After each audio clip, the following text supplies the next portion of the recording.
Hi everyone. So I'm Jeff Phillips. I'm the instructor for Foundations of Data Analysis this semester, CSD and DS 3190.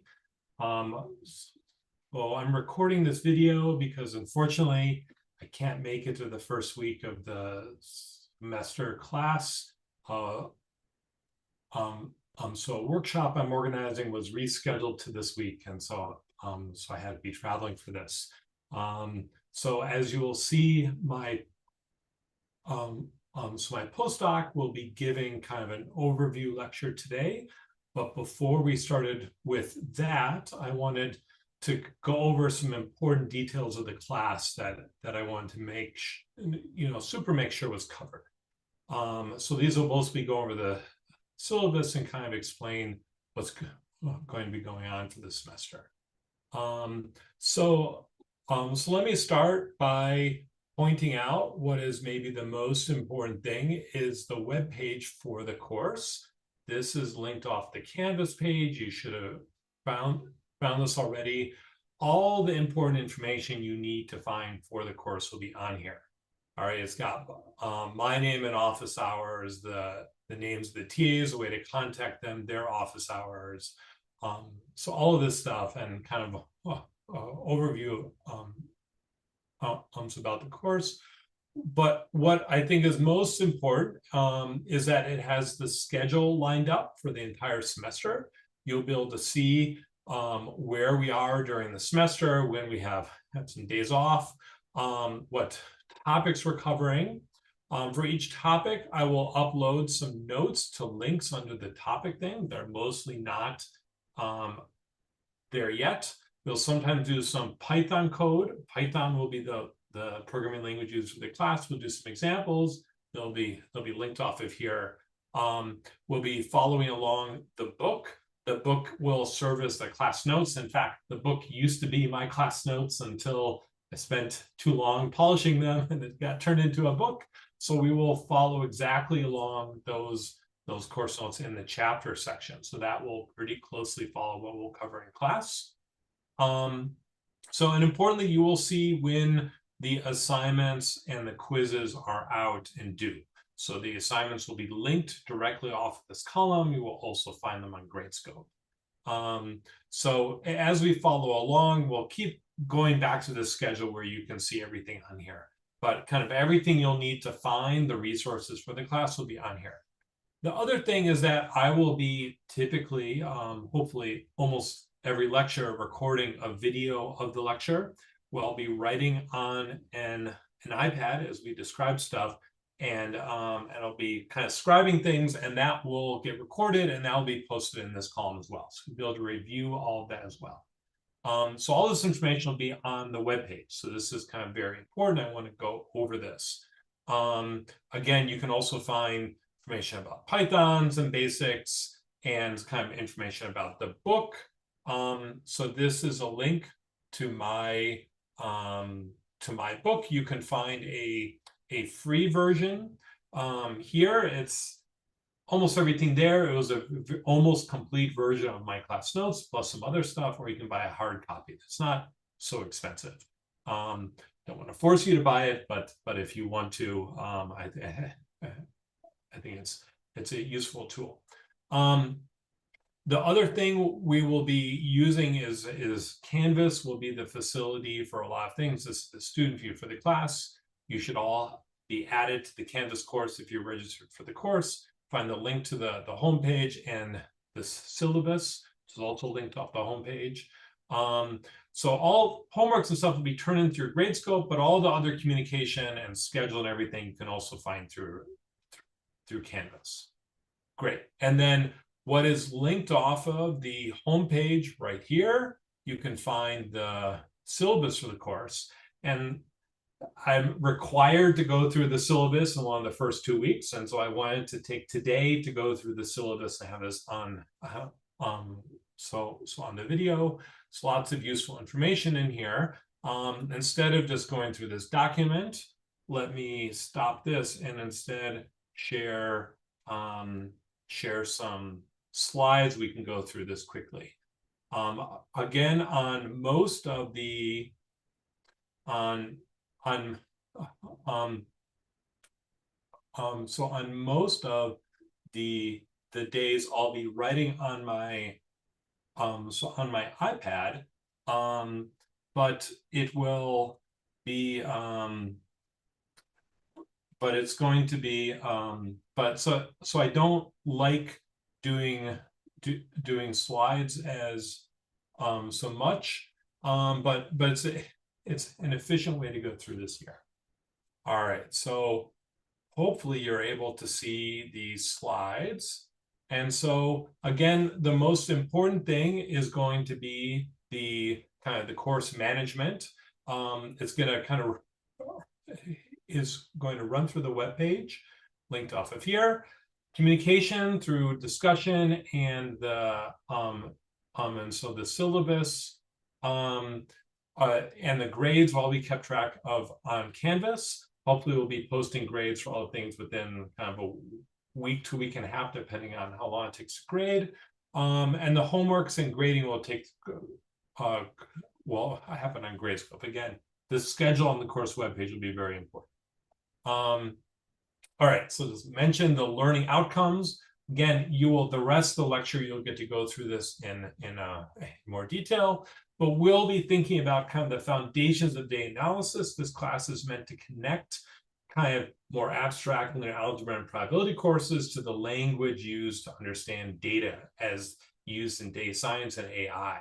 It's really thinking about data as vectors and data sets as matrices and using the tools of linear algebra to kind of and probability to kind of figure out how to describe algorithms for these.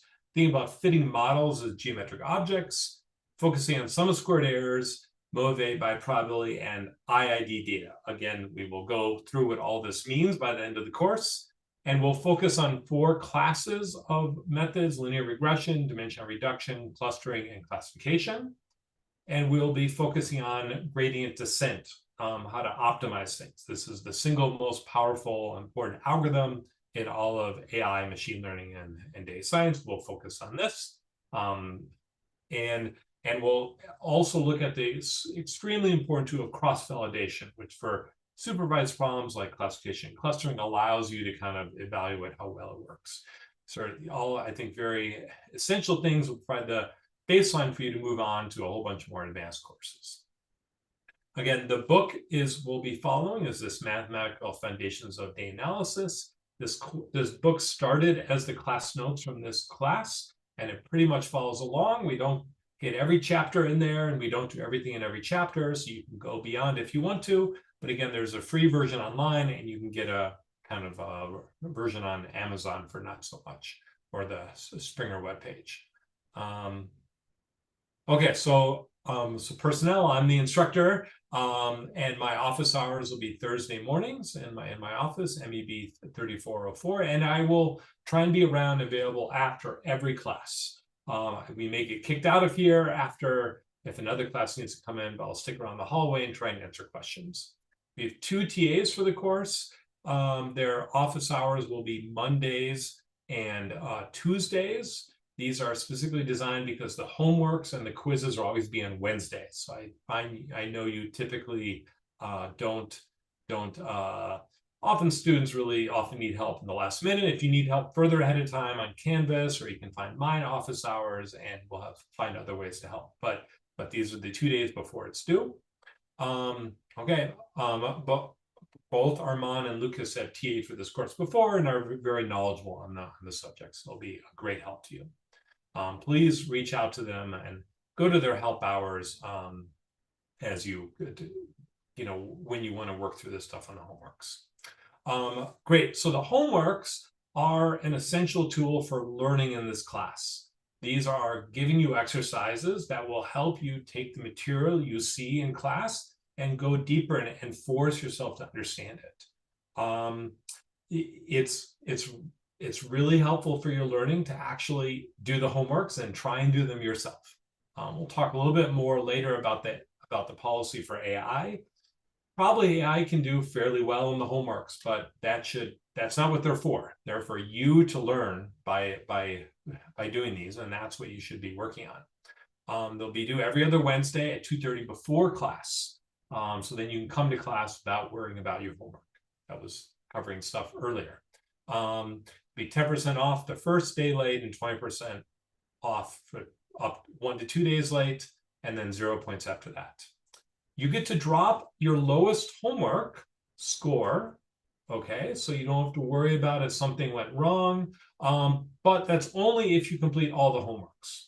You don't have to complete them on time to be able to drop them, but you have to complete them. I don't want someone to just skip one of the homeworks. Okay, so you have to complete all of them if you want to be able to drop one. Submission will be to GradeScope, and then we'll try and grade them within our upper bound goal is a week and a half from when you submitted. So end of the next week, we hopefully will have the grades posted, and then you'll have a week to do regrade requests if that happens. If you have questions, ask on the Canvas discussion board or come to the help hours. Okay, the collaboration policy. This will be on quiz 0, so pay attention to this. For assignments, you may discuss questions with anyone, including problems, approaches, proofs, and code. Okay, so you can go work with people, learn together. That's all great. You want to work together to learn, but you must write up your own code, your proofs, and the final assignment. Should not be blatantly copying with this. Okay, if it becomes close enough that you're worried it might look like you're copying, then you should explain how you collaborated and be upfront about it. And you can write a note in the homework. And if we think it's too close and that you may be copying after each other, but you explain exactly how you did it, this will get you off. So if you think it's going to look too close, then explain. Okay. If it looks too close, we're going to get suspicious, and that's it's not going to be good. Please don't cheat. Okay. And on quizzes and exams, you must work by yourself. Obviously, these are going to be in class on paper. Don't talk during the quizzes or exams unless a TA or instructor is present. That's kind of it's happened in the past where you see people chatting with each other. That's a no-no. We'll come and take your exam on the spot if that happens, and you'll get a 0.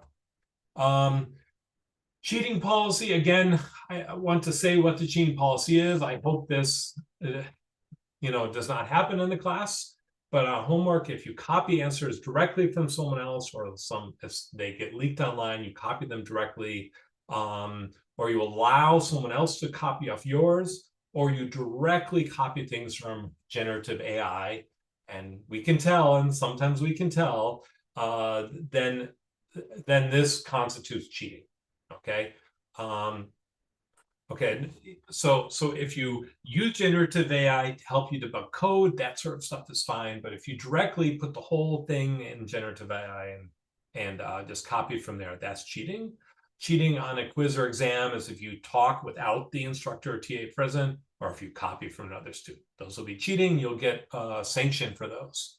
On one homework or quiz, it'll be a non-failing sanction of 0 on that, but 2, and that's a fail. If it's on the final, that's a fail. All right. Okay. Generative AI policy. Okay, this will also be on quiz 0, so pay attention to this. Again, generative AI, super useful tool. I want to encourage you to use it. It's useful. You will surely be using it after you graduate and in other stuff you're doing. It's a useful tool to learn, but you should not just post the whole homework questions in there and directly copy the answers. Okay, I do not want that. And if we find out you're doing that, that's going to be against the policy. Okay, you get access. I don't know if you know this as a U student, you get access to kind of the enterprise level ChatGPT, which is quite powerful. I encourage you to use it and be good at using these tools.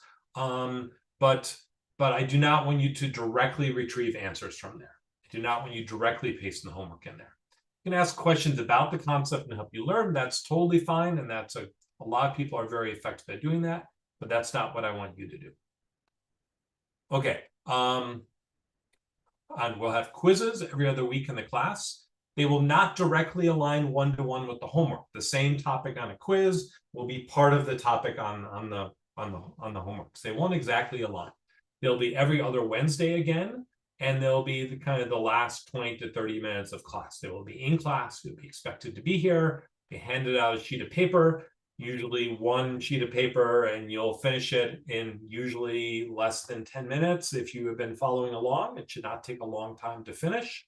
And if you're following along, you should be able to answer all the questions. And it'll be focused on materials since the prior quiz, including the lecture on the day of the quiz. We will again drop your low score. This is in case you miss one of the quizzes. Sometimes you'll have to travel or something comes up or you're sick. This is why we drop one of the quizzes, okay? Makeup quizzes should be very rare, and they should be in case you have excused from multiple you have excuses, reasons why you couldn't, serious, valid reasons why you couldn't be there for multiple of the quizzes. Okay, you can bring in one side of one sheet with any sort of notes you want on it. And I recommend to do this as a studying aid. The stuff on there, if you're following along the lectures, you probably don't need very much, but it's helpful to record stuff, and it's a good way to study, to focus on the quiz. What do I think should be on the quiz? Well, we'll try and write that on the sheet, and that's a good way to kind of summarize what you think is important and to help you recall the information from that.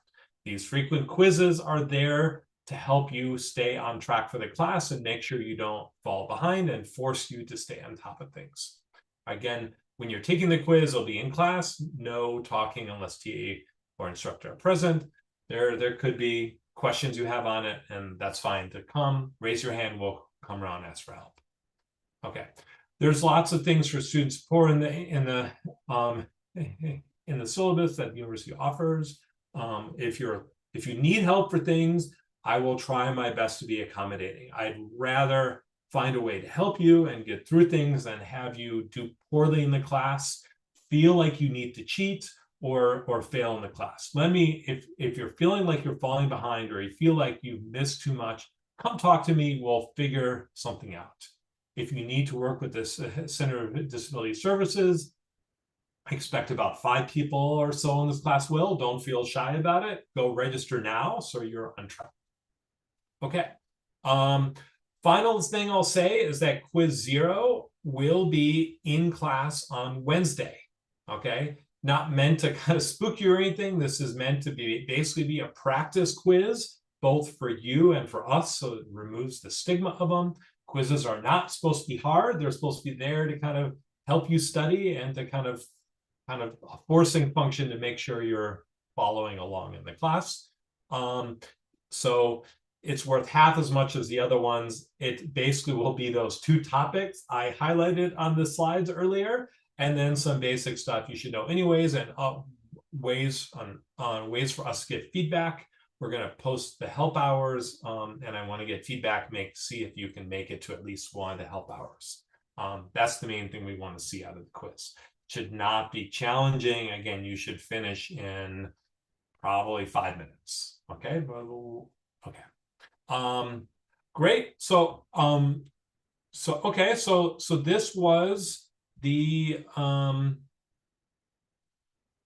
okay, looks like you did not capture that screen. We'll have to redo this, but I'm sorry again for missing this this week, and I will try and join you, and I'll be back to give the lecture next week Monday, but I will miss the lecture today, and the one on Wednesday. But JK, my postdoc, is going to give the lecture I would have given. All right. Looking forward to seeing you all the rest of the semester. It's a very exciting topic, and I think you'll really enjoy the class. All right, so let's